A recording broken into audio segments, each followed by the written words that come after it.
With so many distinguished museum directors on the panel, I feel like a lion tamer in the circus. It's really extraordinary lineup that Art Basel has pulled together for us today. I want to thank everyone at Art Basel, Adeline, Stephanie, Louise, you know who you are. And we have so little time and so many directors and such a big subject that I'm going to try and set this up quickly and move through it. But I just thought maybe just to set the stage a little bit. Our topic, as Mark just indicated, is the collecting institution. So why pick this subject? I think for two basic reasons. It's really a great topic for us here, specifically in Hong Kong. In Asia, you have a museum building boom, which means that there's really an opportunity to think in quite fresh ways. Only a few miles from here, M Plus is rising, and it's a kind of tabula rasa in a way, an opportunity to really reinvent things. I think a lot of us in the museum field look at Asia as a great opportunity to think in fresh ways. At the same time, worldwide, every museum is for various reasons, economic, political, social, cultural, is going through a period of reassessment and introspection, and I would even say reckoning with what have been our customs, what have been our traditions, what have been our reflexes when it comes to operating museums and building collections. So it's a auspicious moment to have this conversation. A lot of tough questions, which I think we'll visit today. How do you create clear and transparent guidelines for what an institution should collect? How do you tell inclusive, decentered, decolonialized, timely stories with and around the collections that we're putting together? What does it mean to collect art, given the kind of work you see out there in these booths, which are often not object-based, often performative, often ephemeral, often not collectible in the traditional sense? How could institutions collaborate more? Hot topic. And needless to say, given where we're sitting, how should these institutions continue with their collecting mandates at a time of hyperinflation well, I should say at least inflation in the art market, and with a very large commercial apparatus bearing down? And what are the terms of debate and interaction between these fields? Luckily for us, we have a stellar group that will help us grapple with these questions. So I'm going to spare you. We could spend all day literally telling you about their incredible resumes, but I will just say we have Agustín Pérez Rubio from Malba in Buenos Aires. We have Francis Morris from the Tate Modern in London. We have Michael Govan from LACMA in Los Angeles. We have Juan Gaitán from the Museo Tamayo in Mexico City, and Yves Tam from right here in Hong Kong. Please give them a round of applause for their extraordinary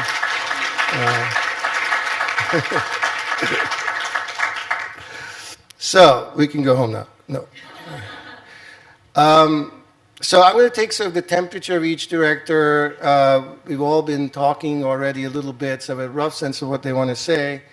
And we have a looping series of images behind me which have no correlation with who's speaking. So it's just sort of, it's a kind of background wallpaper. So don't try to match it up, but you are going to see images of well, the incredible collections of all these institutions.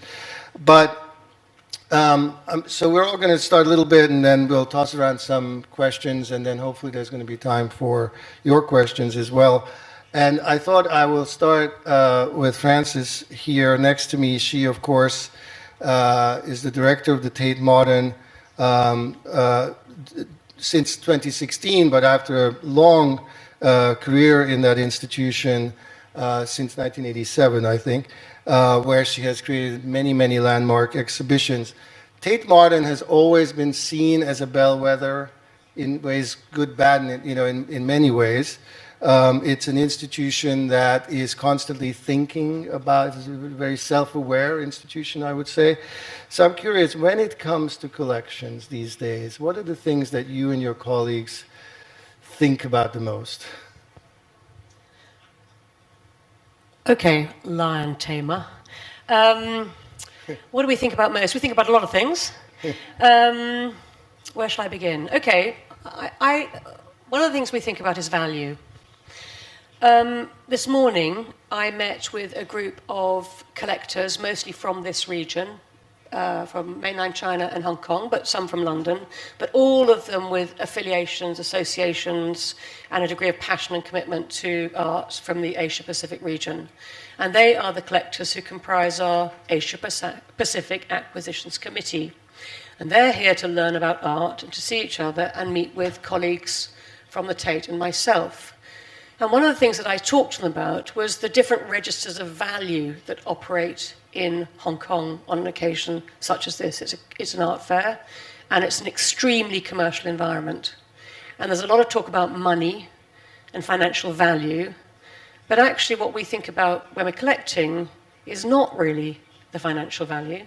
Of course, we've got to raise the money to buy the work, but it's a different kind of value. So it's an intrinsic value. So it's the value that resides in the work and the value that can be taken out of the work to tell a story about art history. And of course, art history is merely a kind of temporary stabilization of our view of the past in relation to the present.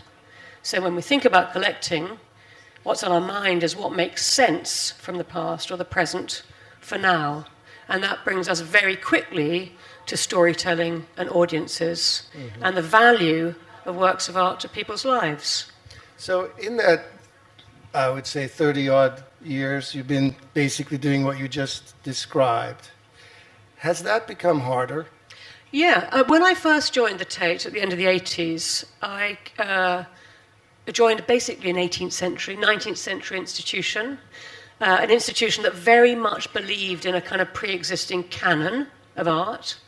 And a few years before I arrived at the Tate, my former boss, the keeper of the modern collection, had published his catalogue. Every collection director likes to publish a catalogue of what they've done. And in this catalogue, Ronald Alley talked of his satisfaction at having, during the course of his career, managed to almost completely represent the major movements and tendencies that make up the history of 20th century art. And he was quite convinced of that. And he was quite convinced of that. And he published that just at that moment when the edifice crumbled.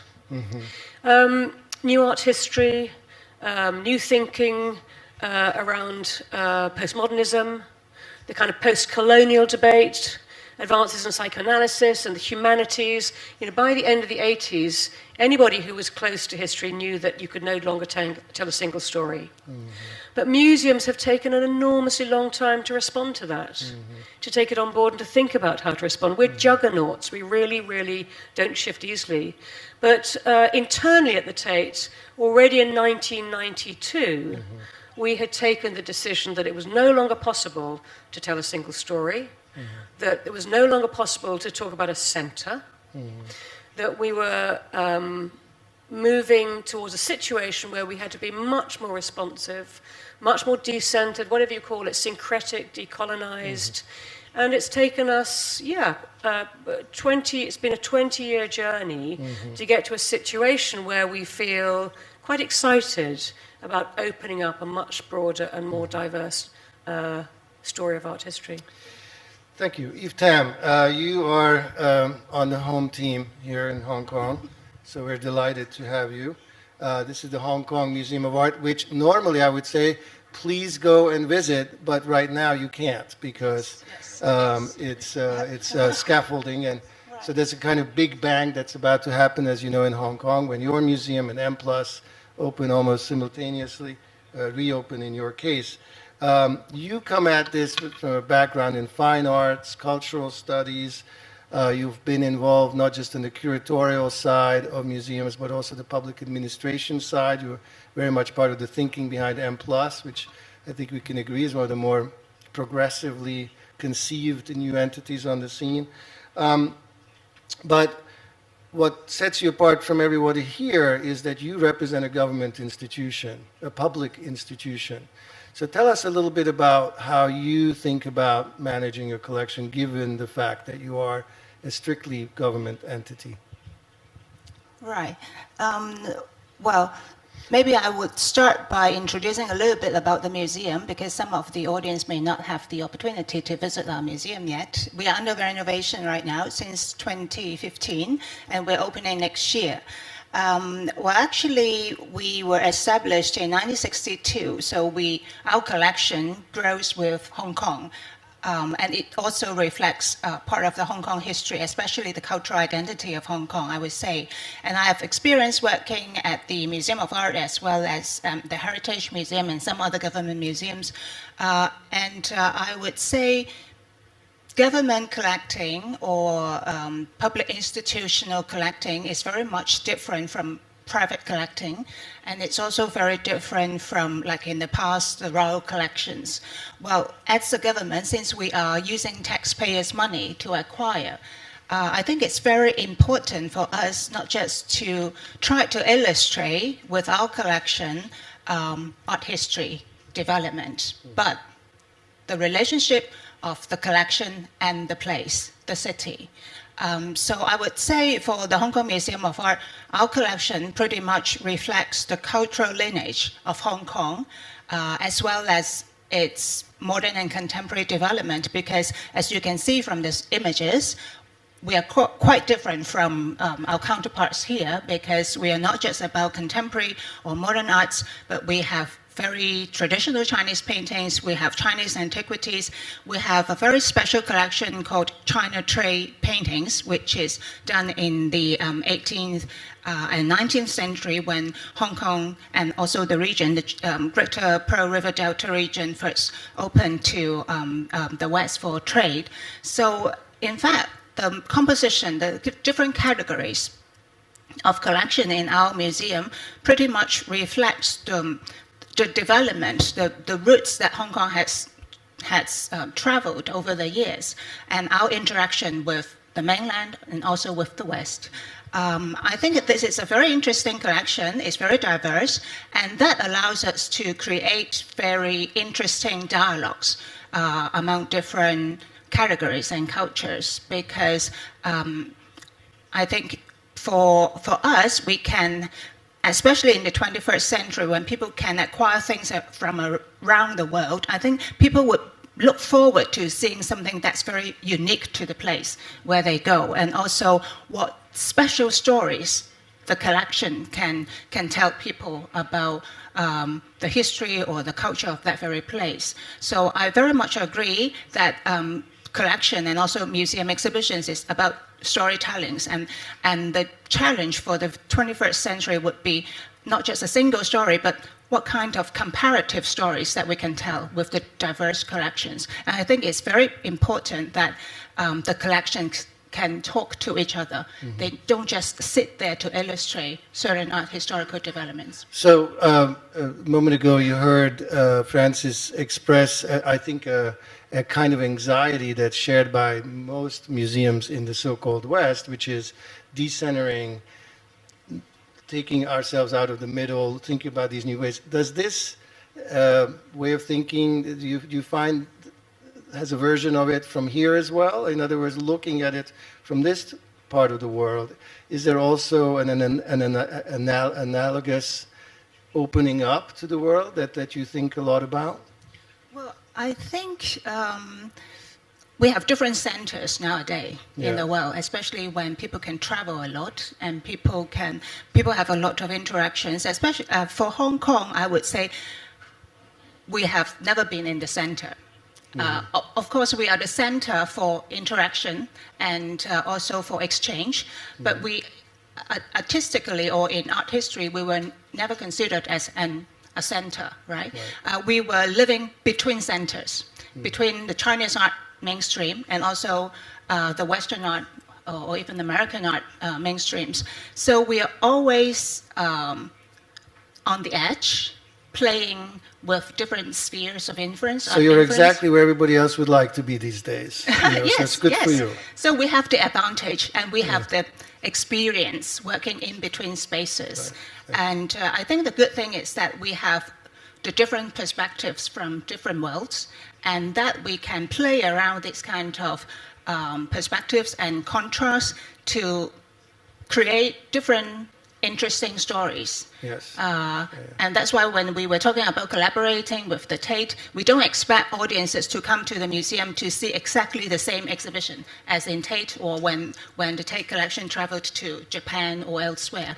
We want to interpret in a way that people would see a different story here in Hong Kong. Okay. Right. Great. Agustín.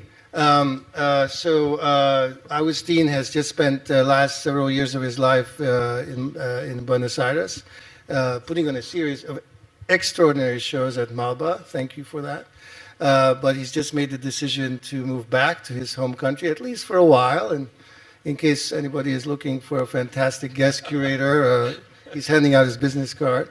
And he's really one of the more creative curators, museum directors around, who I think it's fair to say through your more than, 100 exhibitions, I think one theme has been a constant, is that you've always been profoundly interested in marginality, different viewpoints within society, not just across cultures. So I've seen you nodding already to many of the things that have been said, but I'm curious, infused with the experience of the last few years, where's your head around collections these days?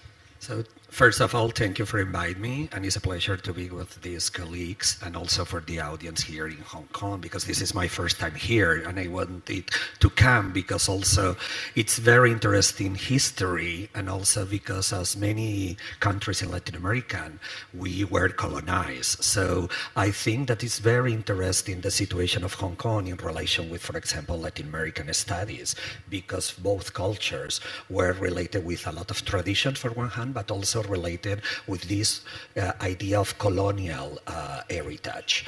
So many issues and many things related collections during my career. First of all, and also for the new audience that we have here in Hong Kong, many museums are coming up now and growing in China. But one of the most important things is to create a diverse collection, in the sense that to have a committee, different people who apport different point of views related the history, the context, and also the experience. What does it mean a collection? Doesn't mean to pick it up different art pieces. It's to understand really well the context. And I think it's very important to have one feet or one leg into the history, but also to try to understand what is the unicity, the authenticity of this new museum or this new collection. If it comes from the past, what are the gaps that you can apport, and also to understand that the collection of the museum for me is the Harvard of the museum. It gets all the memory of this institution. The harbor, you said the harbor? The harbor. Like ships. Yeah. Like in a computer. Yeah. So it's very important because you get all the knowledge for the past, the exhibitions, usually all the temporary shows has also, it's interesting that you collect from them. Also, you save money from, this kind of exchange or production, but also it's interesting to see the history of every institution in relation who was the director, who kind of committee it was. If we turn our head and we see the MoMA, for example, from Alfred Barr, we understand perfectly what kind of contemporary thought in the 40s and 50s they were. So we have to catch the present, not only talking about the contemporaneity, also to look back and to understand what are the important things that they were not happening in the past in our collections, and to try to fulfill or to fill these gaps in the collection. For example, you said about marginality. I don't think that my specialty is marginality, in that sense. I used to say that I don't feel that I'm in the center, in a periphery. I don't think that this is a question from the 90s, from Gerardo Mosquera, so where is the center and where are the peripheries? So all of us, we are centers and peripheries right now. So the marginality, I don't think, and my approach is like, there were micro stories that there was not been told before. No one put attention on this. So there are so many issues. Talking about, for example, gender issues. When I arrived to Malva, the presentation of the collection, it was 17% of women artists. Now, Verbo America has 48% of women artists. In the permanent collection? In the permanent collection. So we didn't invent. Andrea Junta, who co-curated with me, she's the curator of Radical Women, now in LA and in Brooklyn. We worked really hard with our committee. Also, I know that Tate put a lot of effort for that. But also in a different ways. Also to understand that Latin America is not only one. It's not only all the countries, there are 14 countries, but for example, what about Haiti, or other minorities that they were essential part of the Latin American context. So we put a lot of effort to collect, for example, indigenous art or artists will reflect the history of the primary nations people there. Mm-hmm. So different perspective who amplify the concept of the diversity and plural collection and plural institution. I think that this is very essential. Yeah. So more than to feel marginalized is like to look in the future that we have not to be more marginalized for the race, the gender, the religion, the culture, and to understand every single concept instead of to have a flat view of every on the context of Asia, of Latin American, or even European or American culture. Well, all of you so far have talked eloquently about this idea of covering a wide playing field, but nobody has this challenge to some degree more than the only director here of an encyclopedic museum, which is LACMA. Michael, you've been at LACMA since 2006, I think. Many of you know him from his days at Guggenheim, DIA, going back to even Mass MoCA.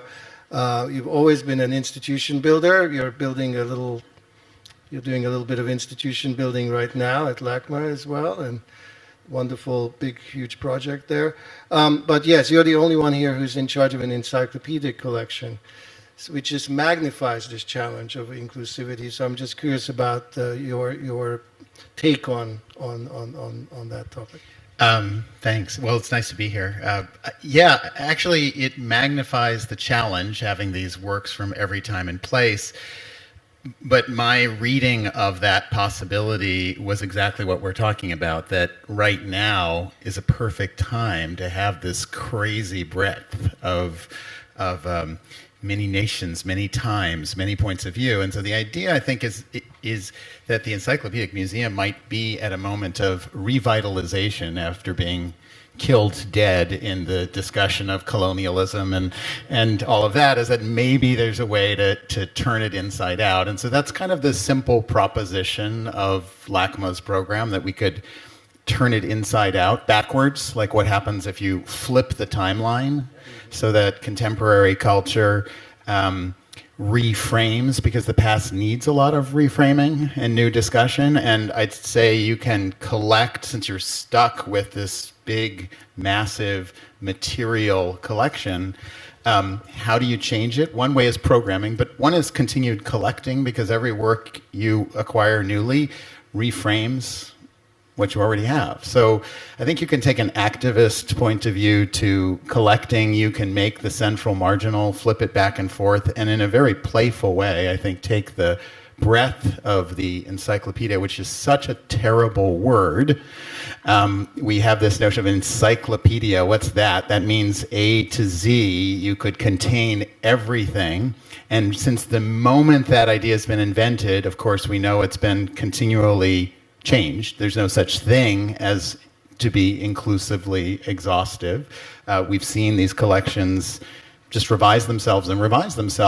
So instead of saying it's an encyclopedia captured by that idea that you collect to fill gaps, was the old style, what if the encyclopedia, the general, is anything goes, meaning everything is possible, performance, artifacts, representing those in different contexts. We do live in an age, I think, that privileges program sometimes more than collection, which is not a bad thing.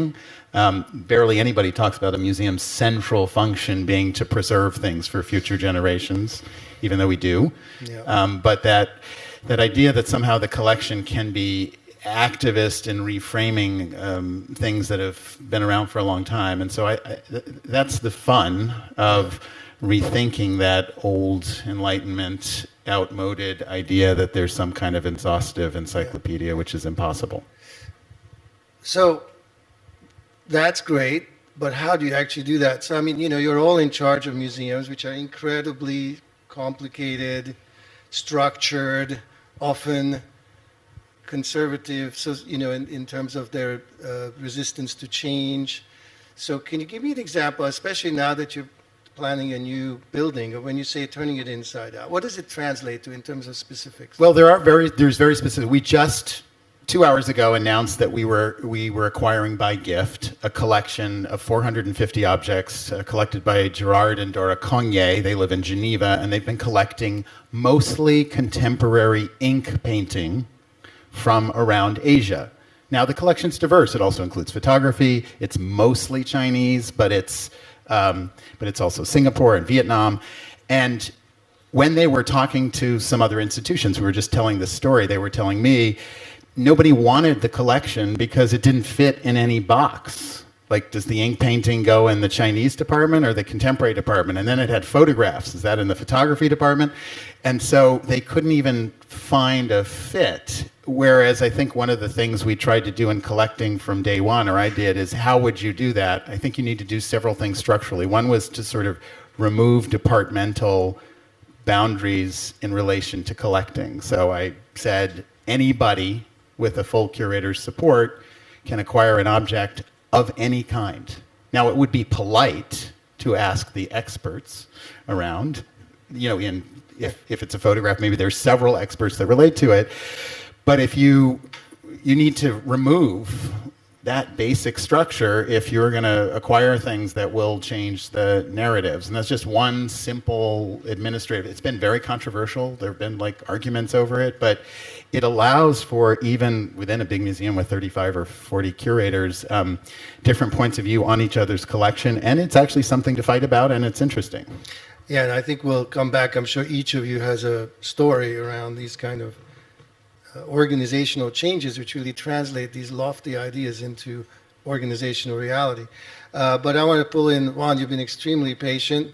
You're at the Museo Tamayo, Mexico City. You're a man of the world, Colombian, who studied in Canada, who's working in Mexico City. You've curated all over the place. You haven't been there very long. When we had our phone conversation, you used this wonderful line. You said, collecting is what makes an institution project itself into the future. But if there's one thing we're hearing now is the future is very open-ended. So maybe it's not, but you kind of need a crystal ball in that case to sort of collect correctly for that future. So how do you see your priorities? Thank you. I don't think you need a crystal ball actually at all.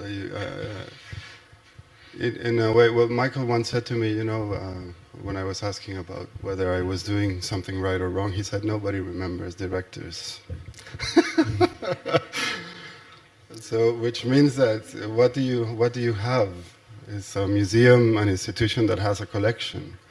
It's not about the right or the wrong collection. The Tamayo started as a single artist idea, Tamayo, who started collecting partly by exchanging his own works by artists that he thought were representative of, let's say, the international panorama in his time.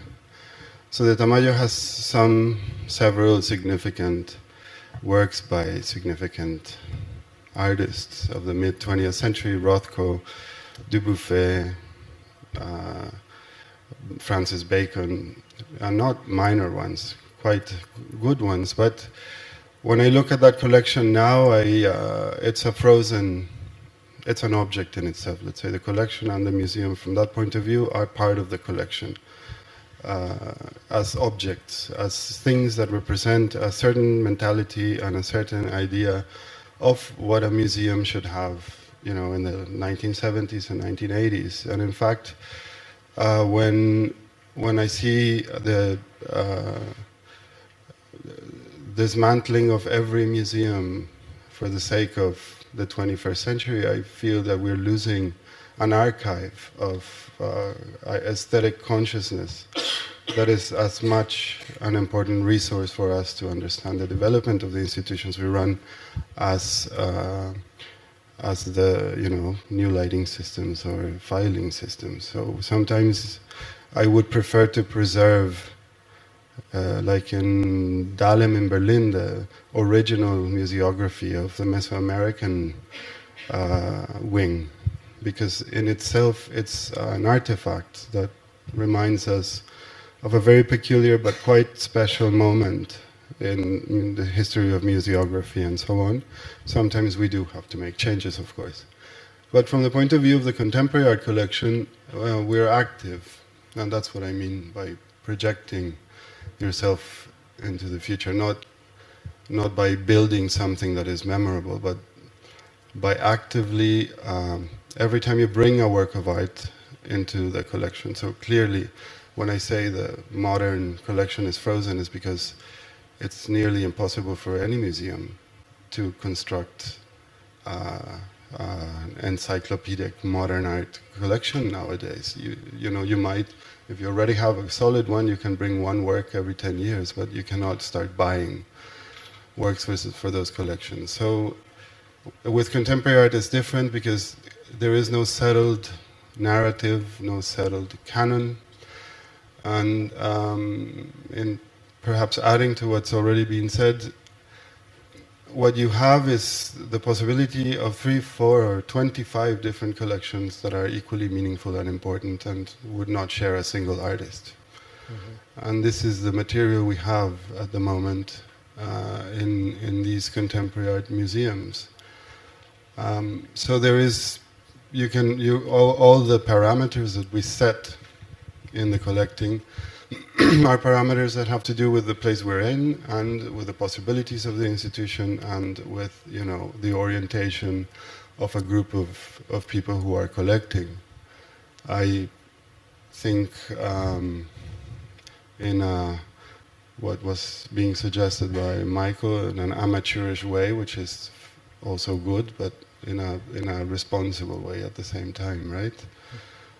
I don't think any object should enter a museum collection, but I think each one of them is a statement that transforms the meaning of the entire collection, and this is how I see the act of collecting as a meaningful thing from the institutional point of view.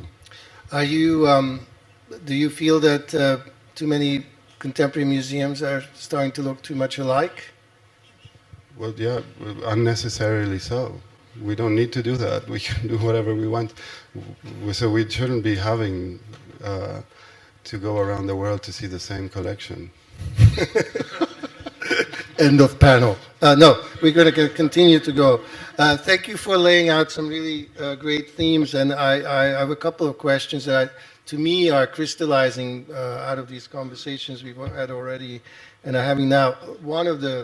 One of them, and which has really been part of every single comment so far, is this idea that changing criteria, that at any given moment you apply some filter that reflects your current assumptions.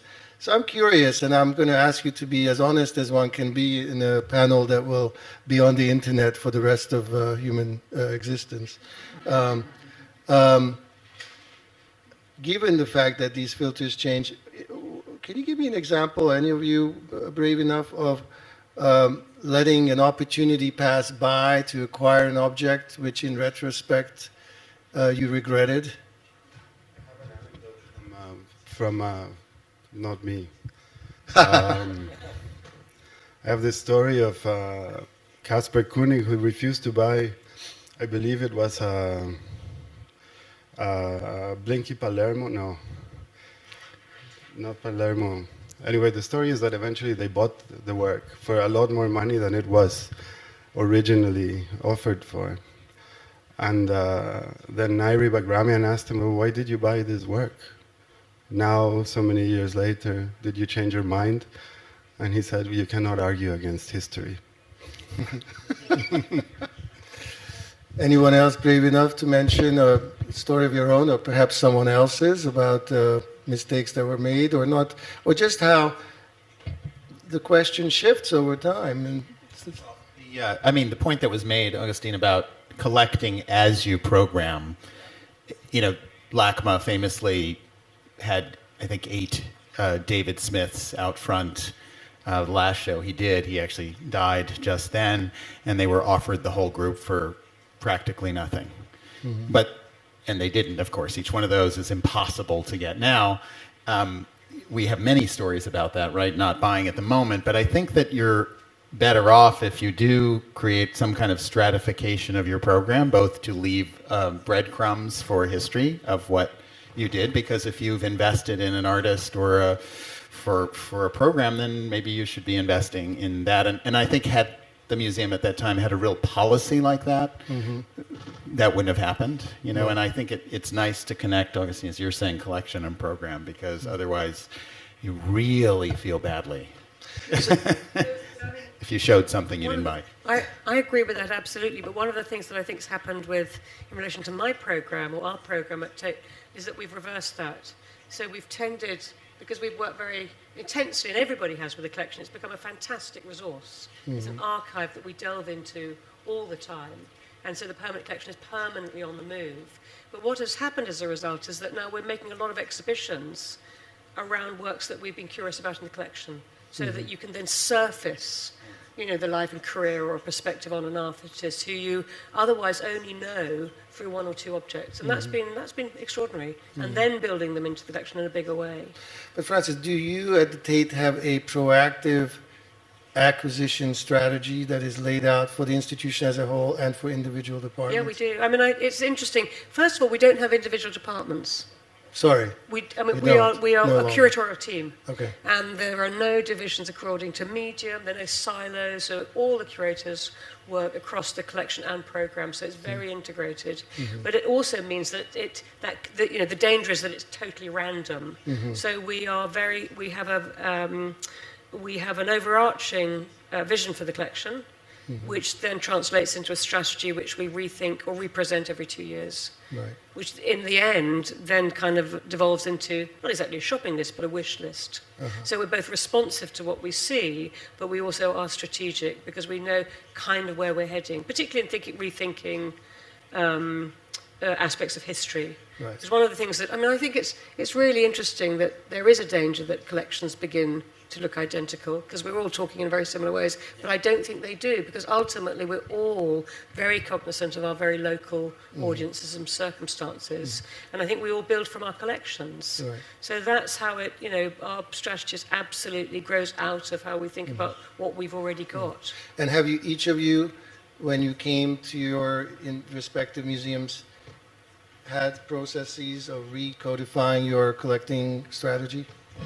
For example, when I arrived to Malva, there was not a committee for acquisition. It was just the director of the chief curator together with the founder who decided. So we made a structure, 7 curators we are selecting, Andrea Yunda, Octavio Zaya, Triano Pedrosa, Julieta Gonzalez from Mexico, Inés Kasgestein, and now she's the Latin American curator for MoMA. All together, we had also a protocol. So we studied really well the 600 pieces that we have, really deeply, with 90 art critics and curators, each piece by piece, so to do to get all the knowledge for what we have. And after that, we made all the revision about gender, about techniques, about parts of the history, about geopolitics. And after that, we were acquiring. So when I said that we have now 48% of women, it's not because we wanted all of this. Also, in the collection, there were 12 countries. Now we have 16, even, the Caribbeans. Later, they were in the collection until 68 exhibited. Now you have from the modernity to the contemporaneity. Mm-hmm. We broke the line for the chronological order. So we were working really hard also on ephemera, documents, books, who are part of the collection that they were not amplified, that they are amplifying the knowledge of the importance of these pieces. And also that the people understand that also these kind of documents also are important in itself because they are part of this life of the artist or the exchange, the magazine, for example, in Latinoamericano Arturo, it was the most important publications from Torres Garcia and the others. So this is important. And so how we were growing the collection later is reflecting, with the acquisitions, later is reflecting in the presentation. So if we have right now, for example, one part of the collection that talks about Africa, Black America, Indigenous America, is because during 3 years we were really looking into that, you know. So you have this external committee. Yeah. You're all doing it with an internal process mostly. Yeah. Others, are you doing it? How are you doing it here in Hong Kong? Do you? Well, for us, because we are a government museum, we have a very complicated system for acquiring, and we have to go through different, apart from the internal curatorial points of view, we have to seek outside endorsers. So we have a group of museum advisors who would help us. They are expert in particular fields, and we would go to them to ask for opinions when we want to acquire. So I just want to say that just now you asked about missed opportunities. In fact, for us who have been in the museum field for so many years, I'm sure we all have this experience of missed opportunities. But a collection is never complete, right? So I don't think, well, our practice is, or our training is not to cry over spilled milk. We will look forward. And usually, I think we do not depend on one or two objects. We depend on the whole collecting philosophy and history of the museum behind to support the whole collection and storytelling. I always like to use this metaphor. A collection is like a tree. It grows, and we have kind of a stem, and it branches off. With different curators, they would branch off in different areas maybe, but it's still a tree with a core.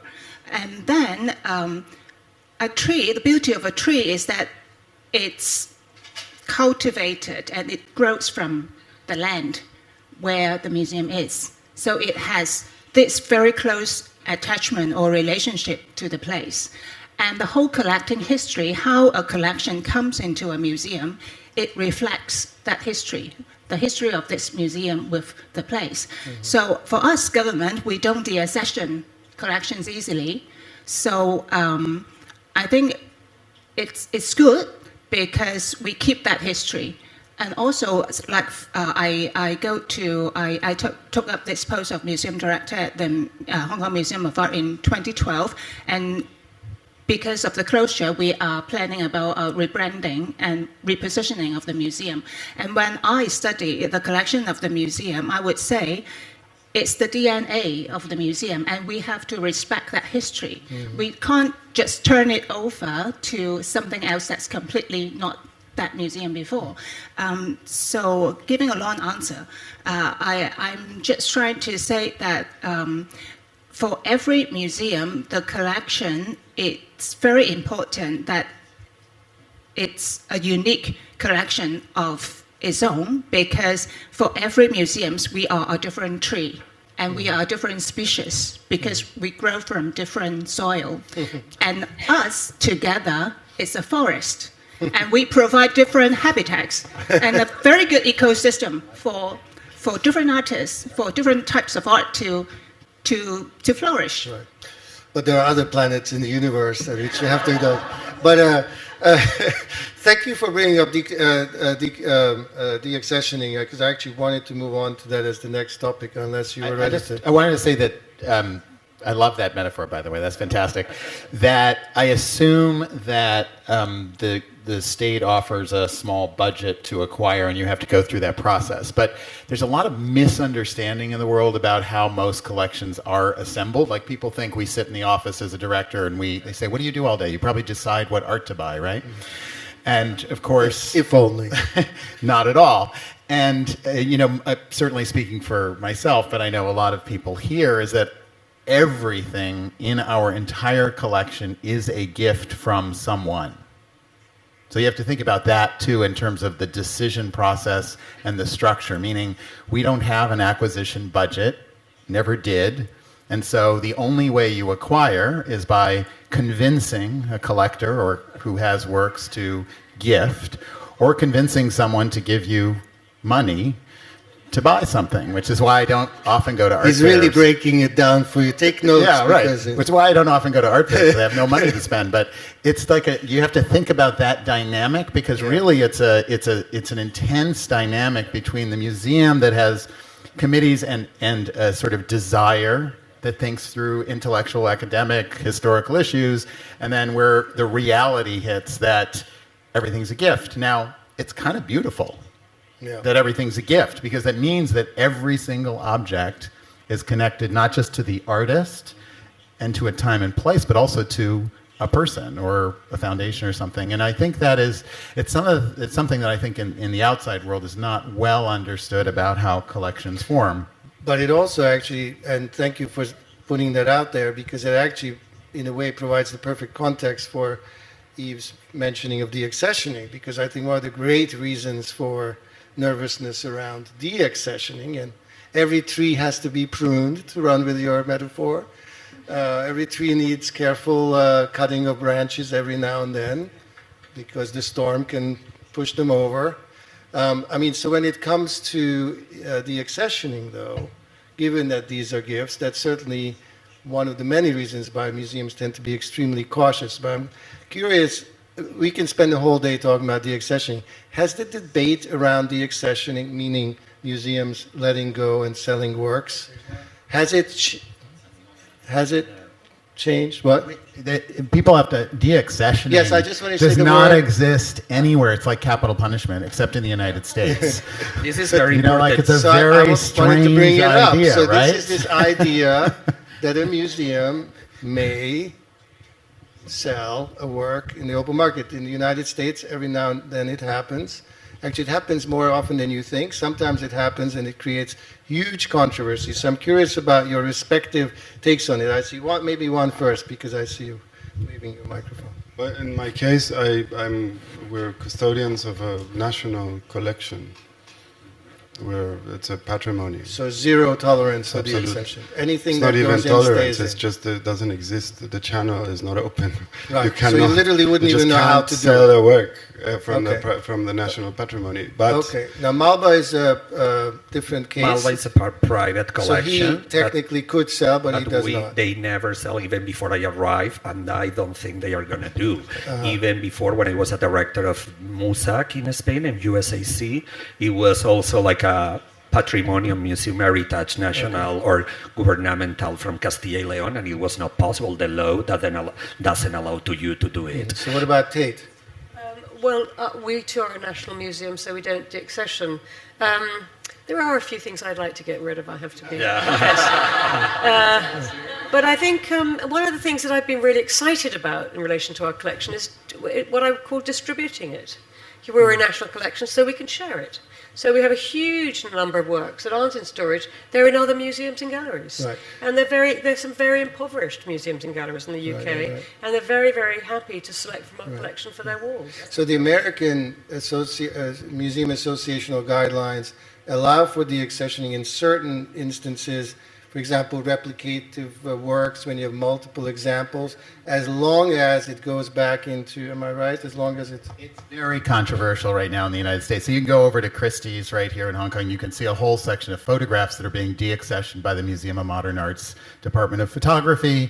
And it is considered, in certain institutions like MoMA, a very essential practice to continue to revise the story of modern art by the pruning, and also to raise funds to continue to extend into different areas. There's a lot of talk in the United States even about deaccessioning for other things, for programs, not just to buy other artworks, because the narrowest definition is, you can trade. We've exchanged works with artists. Have you ever done that? We do that. We will do that. Like with an artist, you could make an exchange. We have them. Yeah. We've upgraded. You've upgraded, right. Hopefully you don't downgrade. But it's a strange thing. I'd love to hear what that conversation looks like. And of course, what's really strange, if you can walk into a collector's house, and one of my trustees will show you their a beautiful painting. I'll skip the details of names. And you know, this was sold by a very important American art institution for nothing. Right. And it's a really important painting. So those are always scary moments. We luckily got back a Diego Rivera that was sold in the 70s as lesser American art. And then luckily a collector bought it and gave it back to us. So it's a very strange thing, and deaccession, it is dangerous territory. So, I mean, but given the shifting lenses and values, you could sort of make two opposite cases. You could say you should never ever give anything away because in the future there will be a new set of standards, and then why did you give it? On the other hand, you could also make the case we should be really open to new interpretations of history and therefore out with the old, in with the new. I mean, so how do you come up with a policy that is going to be right on the long term? Should everything be frozen? Should there be a more dynamic approach to this? I mean, eventually there's a reckoning. We don't have limitless budgets. So are you happy that you can't ever let go of a work? Would you rather trade in some works for some new art sometimes?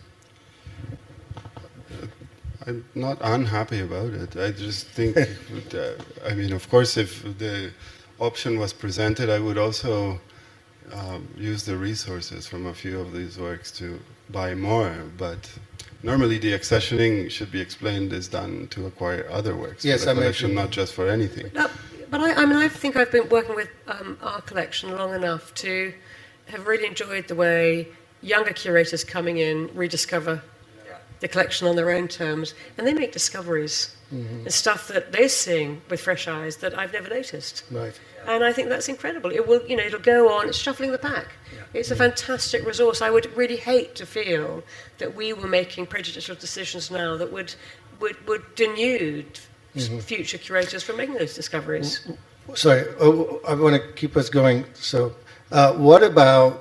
I mean, I don't know how much you've been following, but there have been some debates recently in some museums where calls for deaccessioning have come from outside the museum. The Balthus at the Met is just one of many examples, and I think there's been intensifying pressure on contemporary institutions from the outside world saying you need to take that work out of your collection. We've seen a number of examples of this. How does the museum sector respond? Francis? Well, I would strongly resist pressure from external forces to censor the content of a collection. As a historical record, it represents the tastes, the judgments, the mistakes, the passions of curators, directors, donors, givers. It's a history of philanthropy.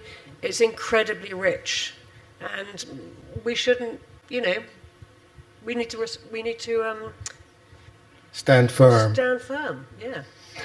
I wanted to add this because for me it's very important, even the mistakes, that all of us we are doing in our careers. When I was referring to MoMA of Alfred Barr, he was amazing, but also you can see even the failures, even the moments or the artists that he was looking at, but also the ones that he was not paying attention. And it's part of us, is not bad. It was represent the present in that time that for us is past. But I think it's good to have the whole picture and to understand the brains and the work of all the partners, professional people that was working in the museum and create all together this museum. Nowadays, LACMA is Michael, but it's interesting, like in 20 years, in 1 century, what kind of LACMA was in relation with the past, but also how the people is reading this. So I think it's very important to preserve all of this knowledge. Yeah, I can be very straightforward. I've been under a lot of pressure because American art museums, U.S. art museums do that, and so it's difficult when there's an expectation and you don't have the resources to do something that's considered very important for the community to not consider that as an option. But frankly, I'd be very happy if it were not an option. I think that, as Francis said, what we're trying to do now, and I think a lot of us can, is to share those collections on the other side with others who don't have collections, to distribute them, in schools. And there are a lot of ways to use collections, and I, for one, would be very happy if the US system changed to be more like the rest of the world, and then we found other ways to efficiently utilize collections. So, are there models in this regard? Again, maybe for the second time, I'm thinking, so how do you turn that idea of sharing collections into reality? And I know, Michael, you've experimented with this, and many museums are thinking about it. There used to be something in the US called the Museum Loan Network that was operated by foundations to facilitate that. Are there any more recent models that any of you have seen that could sort of take this idea really and put it into practice? Because I'm sure any curatorial meeting where you say, oh, we're just going to share it with schools, you'll have 5 people who will say, no way, here are the 10 things that can go wrong, right? So how do you make this happen? Well, we have 2 operating models for sharing the collection across the UK, and it is UK, it's not international, there's pressure, and there are invitations. One is that we have a network of about 35 regional galleries and museums that we're part of, which is called Plus Tate, which is a kind of knowledge sharing, exchange, but also collection sharing. Mm-hmm. So they are what we call, they are institutions that we privilege in terms of loans. We have relationships with them. And then we also have a collection that we share with the National Galleries of Scotland called Artists' Rooms that is specifically available for tour. Mm-hmm. And where we have a program that we're very proactive in sharing those works of art across the country. So these remain your collection, you just make it easy to share. Yeah, and with a little bit of financial support. Mm-hmm. Yeah, thank you. I mean, just to say, we literally just upgraded the climate system of an elementary school in Los Angeles, so they could have the very finest works in the collection. So there are ways to actually partner, to be proactive about building facilities or improving them, and then partnerships with other institutions. I mean, we just had a partnership recently where we've taken the Autry Museum in Los Angeles, which has Western art, and we've now treating the collections as one. So we're streamlining the loan form and basically asking curators to assume that either work in either institution is theirs. Mm-hmm. And they should use it and even loan it out somewhere else if they have a good idea. So I think we're just at the beginning. We bought a work together recently across national borders. What was that? We bought at Tate, the beginning of a LACMA Tamayo collection. All right. You heard it here first. Maybe not, but there are other cases. I think the Louvre and the Hermitage is a famous case, but there. Sure, I mean, there's the Kentridge, also LACMA Met, for example. But I have another point. Yeah, that is like sometimes you want to share collections, but the law of the countries doesn't allow to you. It happened to me when I was the director of Museo in Spain, and I wanted to do an acquisition together with Serralves, when Joao Fernandez was there. And under the Spanish law, we couldn't acquire a piece together. The same happens when I wanted to acquire a Tino Segal piece. It was not possible because, under the Spanish law, you need to have an object that this is a very old, minded. So the laws are very important also. And I'm thinking that in this country also that you are being built so many things, buildings, collections, it's important to have a very good law, policy and rules to allow you to do these kind of things. Because if not, it's not the same to be a private museum. In Malva, we wanted to do like a collection between MUAC in Mexico, Lima in Peru, and Malva. This is a project that at the end we didn't arrive. I think it was more for video and this kind of, like immateriality collections. But, for example, in Spain, I couldn't do, even if for that kind of pieces, the law doesn't permit us. The organizers have given us till 4:30, so I'm just curious, how many people might be asking a question? Okay, so I want to make sure I leave time for that. So I have maybe two questions quickly, then questions from the audience, and then we'll wrap up. One is, all of it, what we are doing is about artists, and we had a conversation on this on the phone. We've heard many different stakeholders mentioned: governmental committee, expert advisors, internal committee, donors. What about artists? What voice can an artist have in how museums, the custodians of our legacy, cultural legacy, the directions that they're taking? How can you integrate the artist's voice into that decision-making process? Shall I go first? I mean, maybe we're unusual, but we have a long history of having a significant number of artists on our board, our trustee board. And that's the board that decides ultimately and takes responsibility for developing the collection. Mm-hmm. So and responds to and helps shape the strategy. So for the last, I don't know, several decades, we've had a continuous stream of... So how many artists? We have 3 artists. Out of how many board members? 12. 12. So that's a very significant voting bloc. Yeah. Anyone else on this? Yeah? Juan? Not about what you were asking, but about the trustees in the UK is something that is quite significant because we don't have it anywhere else, because the trustees don't give money, really, but they're the ones who are in charge of protecting and safeguarding the integrity of our collection. Mm-hmm. And in Mexico, you don't have that. We have to make it up, basically. If you are a director who wants to have it, well, we have it. But it's not a requirement and it's not by law. And that makes the whole situation with the collection quite unstable from one administration to another. In terms of the artists, we have in Mexico a very particular tax situation. Artists pay taxes with artworks. Instead of paying money, they give a number of works from 1 to 6, depending on how much they've sold over the year. And they can choose what institution they would prefer, and then in the institution we have a committee that accepts or refuses because... Right, because they don't necessarily want to give up their favorite works for taxes, I assume. Well, in my experience, they do. You just have to go and ask.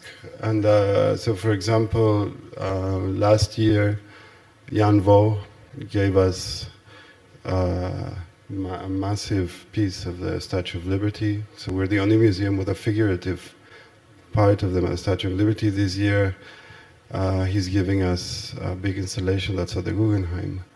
Abraham Cruz Villegas gave us an exhibition that took 2 floors in Seoul.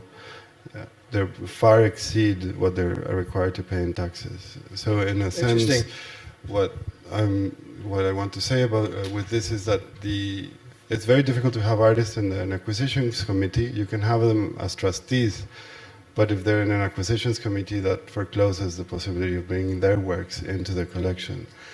But this has shown an interest and generosity on the part of artists towards institutions that are public, like the Tamayo, and a desire for their good works of, having good works in these collections and making them accessible in that way.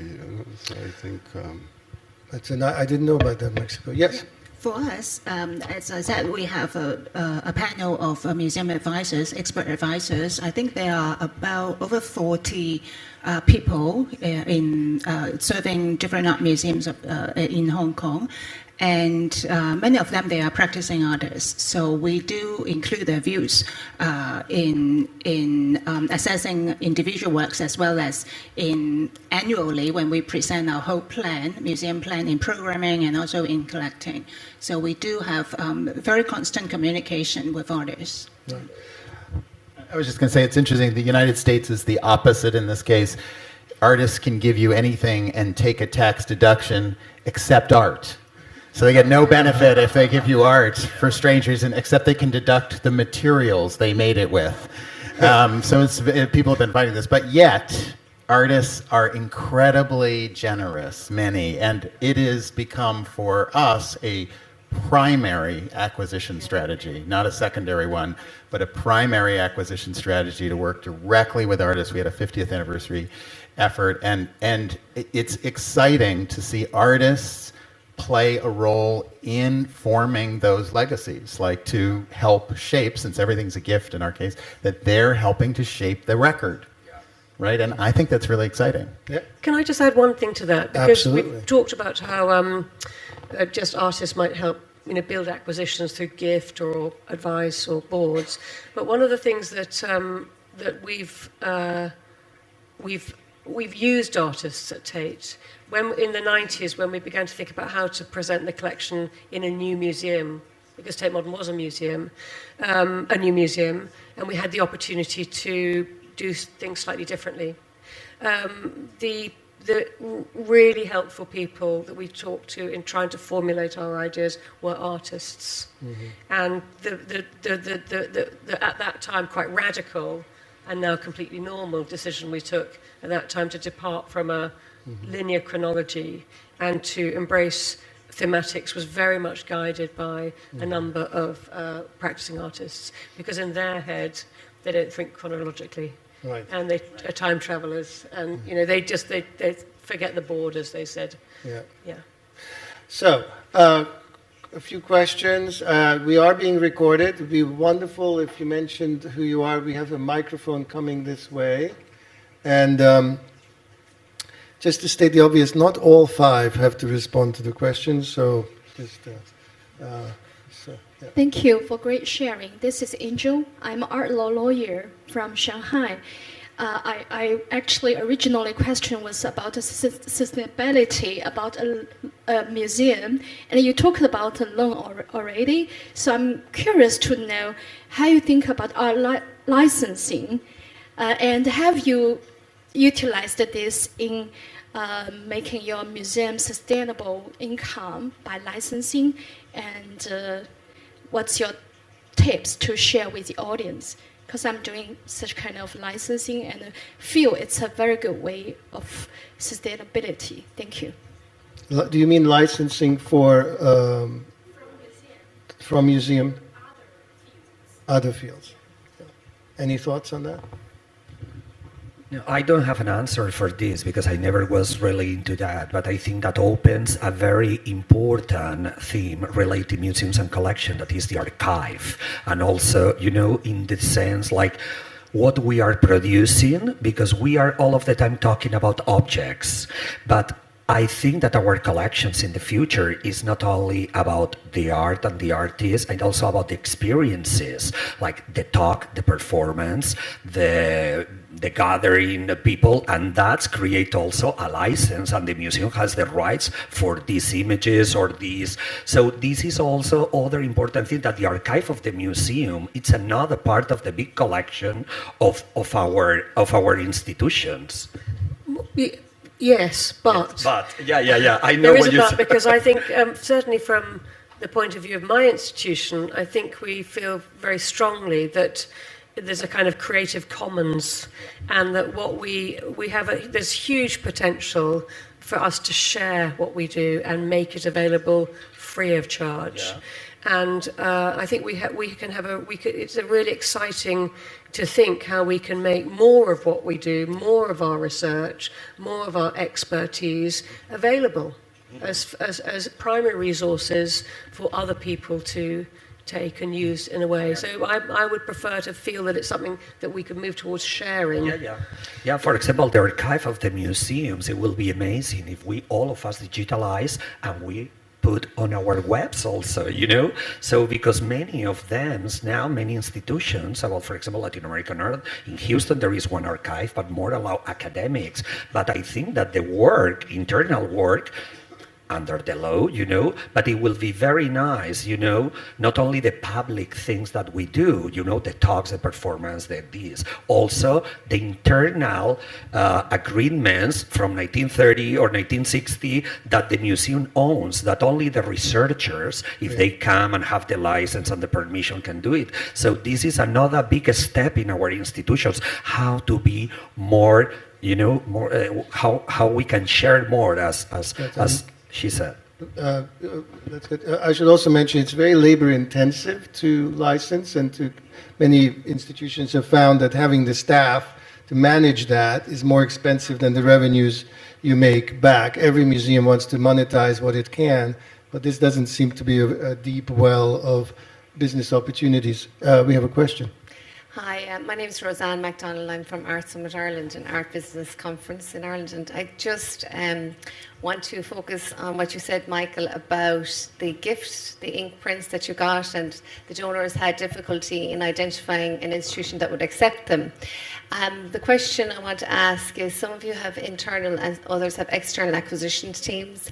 If you were in the fortunate position of someone here in Art Basel buying a work of art and wanting to donate it to you, is it possible, realistically? Yes. Okay, you answer first. Yeah. So we have different annual meetings. But, of course, we have every 3 months, we have a meeting and everyone comes with a proposals. But the proposals usually, as all of you said, come from the artists. They are the most generous, more than the collectors. In the case of Argentina, many of the artists are the most generous. But of course, we get, proposals from families, from donors, and we study those proposals and we accept or not. Under my experience, only 5% we accept. This is more or less, I don't know in your cases, but under my, from Musac and from Malva now, only 5 until 7% we accept, no more. Yeah, because the quality, why more? She said one, because the quality was not, or the piece, it was not precise in relation with that context, that collection. And just to clarify, that when I was talking about the Cognac collection, it's because it had such a breadth.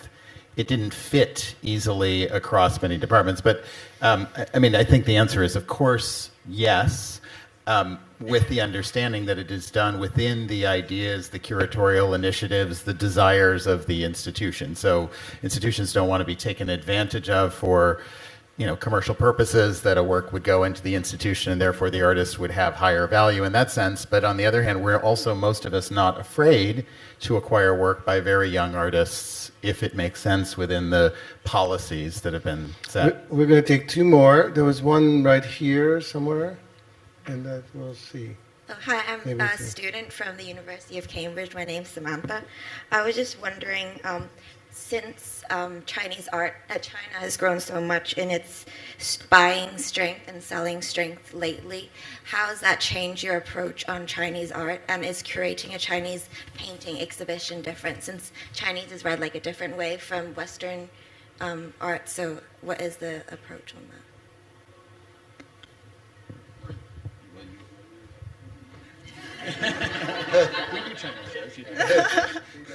Okay. Well, I want to answer both questions together because you're talking about exhibition, right? And you're talking about collecting. In fact, for us, since Hong Kong is small, so we have to be highly selective when we collect as well as when we do exhibitions. And I would say as the others, we accept any kind of proposals, but then we have to consider, of course, each of us would have our own scope of work, and we have to see how it fit in. And we have our own stories, per se, to tell with our collections, and we would collaborate with either it's individual collectors or other museums or art groups in relation to the whole programming. So I don't think with any change in the art market that we will follow or we will change because of that, because we are talking about a very long history and a very holistic policy and strategy in making exhibitions and in establishing the collections. So for Chinese art, of course, because of the very vibrant Chinese art market, it's more difficult for us to acquire things right now. And we have to look for ways of collaborating with individual private collectors to bring in their works to the museum to share with the public. So that's changing a way how we work on exhibitions. But I don't think that intrinsically affect the very philosophy or principle on how we do or select exhibitions or collections. Yeah, and just to say, Chinese art, I mean, older Chinese art, the market, it's very, very difficult to collect. It's as hard as abstract expressionism in the US to collect very traditional and valuable art. But just to say that this gift of mostly ink paintings from the last 30 years is extremely important for that reason, that it expands. We become the largest holders of those kinds of works outside of China, and it causes people to look differently, because if the collection comprises so many, and it's such a commitment that the museum is making to that work, then it will change the program, exhibitions, people's point of view. It will educate many more Westerners in looking at, for example, ink painting. So I think we're seeing a huge growth and change. Art history is always changing, and that's one of the ways that it's changing now. I must apologize to the other questioners because I'm charged with finishing this panel on time. And I have one more question to end the panel. But we're going to stick around for a few minutes so you can ask them in person. So this is the last question. It's a little bit of a, hypothetical. So you all talked about gaps and the wish list and the generosity of donors that we rely on. So what if an incredibly generous philanthropist came up to you and said that if there's that you can have a game-changing object or collection of objects, this would be underwritten for your acquisition. So if you could acquire such a game-changing work or collection of works, what would it be for your institution? I'm going to start with Juan.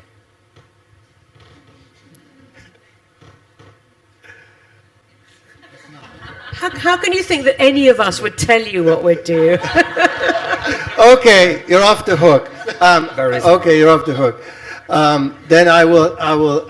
This is good. Let the record show that the cards will have stayed close to the vest on this one.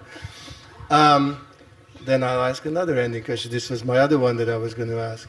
So we've all said that there's an opportunity to rethink, to reassess. So based on all the points we've covered today, where do you think is the biggest challenge now for museums over the next 10, 20 years to adapt, and that every museum leader should pay attention to? And I'll start with you. I think more than the museum needing to adapt, I think the society needs to adapt to the museum. And we don't need more private museums. What we need is to concentrate our efforts on the existing institutions. And I am at the moment in a public museum, and the reason I'm there, or one of the reasons, but the main one, is that even if you have 99% private funding, it will continue to be a public institution, which means its main stakeholder is the public, and your main responsibility is toward the people who are coming to see the museum. And this should be a collective responsibility from the point of view of director, curators, artists certainly have it, but also the supporters of the museum should have the feeling that this is what we are offering, right? A collective sense of responsibility towards the society who is coming to the museum, and not towards our own individual interests. This is maybe what I would say to your question. Yves, what about you? What do you think is the biggest challenge in this area for museums then? In terms of collecting? Yeah. Well, I was just thinking that, in fact, for all of us, what we are seeing, as you have said in the introduction, there are quite a number of new museum opening in the next few years in Hong Kong, and I can see that there are quite a number of museum renovation projects elsewhere in the world, like many in America as well.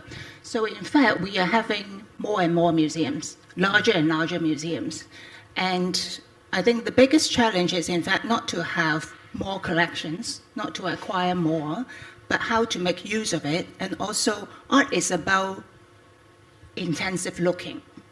It's not just about spectacular, seeing a lot, like, well, I don't want to say for art fair you have a lot to see, but then museum is not an art fair.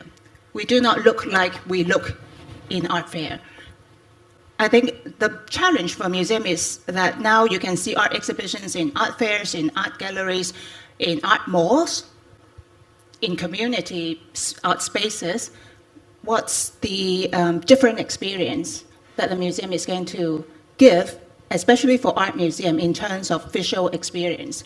So I think in collecting, there are a lot that we can collect, but I think usually we got this inquiry about how much is the percentage of collection that you are using. Basically, it's 1 to 5% for every museum, and we do have a lot of collection sitting in the storage unused. So I think it's really how to make use of the collection to tell untold stories that we can differentiate from each other. Michael? I mean, there are many, many challenges, but I think the one of the big ones is the relevance of these public collections, the value in a world that is now more and more dominated by the financial value of art as commodity. And we think the opposite way. I mean, a work of art that comes into our collection costs us money to take care of. It's the opposite of a commodity. Pretty much every object is plus or minus equal by that. They might have more relevance and different stories told. And I think we are in a strange period where the commodification of art has made it harder to see. And it is a recent phenomena of such magnitude that it is a challenge to overcome that and get people back to that place of seeing carefully, discerning, being interested in art for what it means and can feel rather than what it costs. Francis?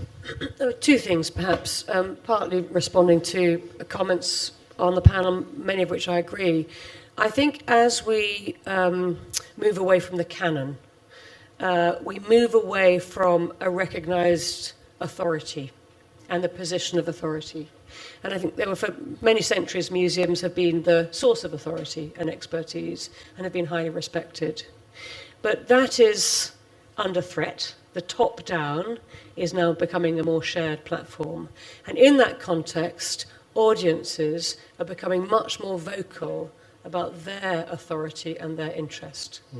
And how we reflect the demographics of the people that we serve will, I think, become more and more important. So that's one thing.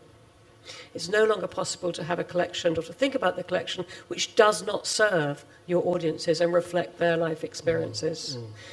The other thing that I think is really interesting is that there's been a historic divide between, in museums are places where you see art. Making art happens elsewhere. It happens in the studios and in the art schools. That differentiation, that division is beginning to collapse. It began collapsing in the 1960s, where artists began to invoke the body and the participation of the audience, and that has gained apace with performance participatory practices and the engagement of artists with the audience. And now audiences want involvement. And that looking is, of course, incredibly important, and the intensity of looking, but I don't think the 21st century audience is really going to be just about looking. It's also going to be about making and participating and having a voice. Agustín, last short word. Yeah. I'm agreeing with all of the things that my colleague said, and also Francis, I would like to add this, like the next collection that we are doing is the collection of the experience of the public. I'm saying this, that our work, it's part of the collection, but also all this involvement for the public is constituting also another kind of collection that in our minds now, I don't think this is a theory, it's like kind of invention, but I think that reflects how it's important for us to mirroring the present, looking to the future, but also looking in the eyes, not in our eyes, from the institution, is how the people is looking to our institution. We reflect themselves, but also they constitute their own reality for everyone and every audience or society. Well, with those beautiful words, I hope what was said here today will inspire you to go out in the halls, build your own collection, and hopefully donate it to some of these wonderful museums. Thank you very much.